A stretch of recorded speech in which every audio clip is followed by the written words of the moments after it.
FarmaTrust, please come up and grab a microphone. So it's really interesting how international this business is, how much we need all these different things. And then we're going to FarmaTrust global tracking system, something we definitely need. Raja, right? Yes. Raja, yes. Good luck. Good afternoon. 1 million people die because of these things. These are estimates by the World Health Organization. Counterfeit drugs is actually a big plague. Most of you have heard about it, and we have addressed it in terms of the service we're providing. What we have in terms of the size of the market, the pharmaceutical industry is actually huge. It's 1.3 trillion per annum at the moment. But $200 billion of that is actually counterfeit drugs. 75 billion is the size of the virtual industry. 60% of drugs bought online are actually counterfeit. And then the supply chain market, the one which we address, is worth around $80 billion. Now, what is the damage to the industry? Why do we have such a big problem when we have so many big pharmaceutical players in it? Well, at the moment, there is no global solution that everybody uses. Everybody is using different methods, different procedures, and different workflows. There are also supply chain inefficiencies which make it very difficult to unify the whole industry.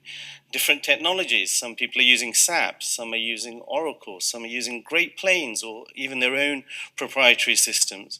And there are different regulatory regimes throughout the world. The USA have some, the EU have some, Turkey and all the other countries have their own. So there aren't any track and trace systems, and there is a significant amount of fraud. So we wanted to address this, and we wanted to find a way which can make our solution easy to install and easy for the industry to use, as well as the consumers.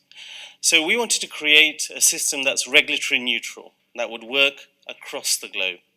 We wanted to make it cross-platform, so it doesn't matter whether you're using Great Plains or whether you're using SAP or Oracle.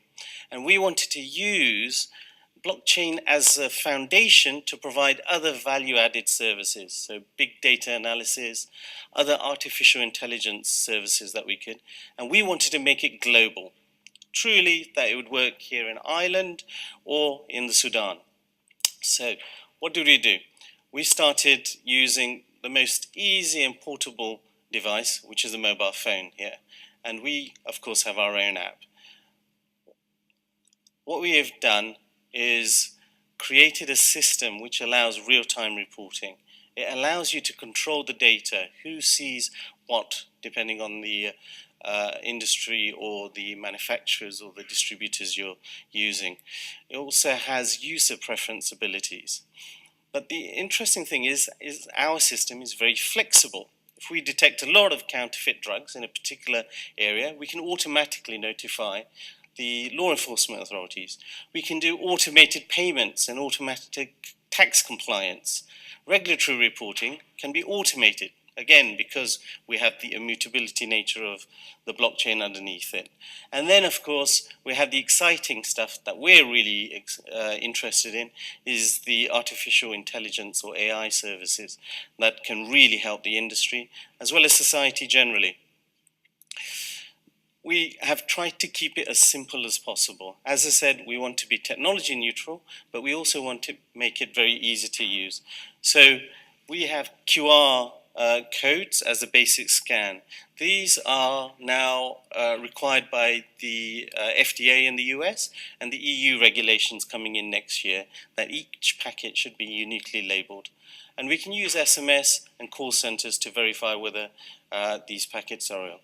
So why is our solution different or better? Well, it's easy and simple for the manufacturers, distributors, and retailers to install. It creates, of course, the immutability that's required by the regulators, the governments, and the public to give them comfort that there are no changes in the records. It provides the assurance that we need, and it becomes future-proof. We do not dictate what kind of edge sensor you use. If you want to use RFID chips, you can use RFID chips. If you want to use 3D or 2D barcodes, that's up to you.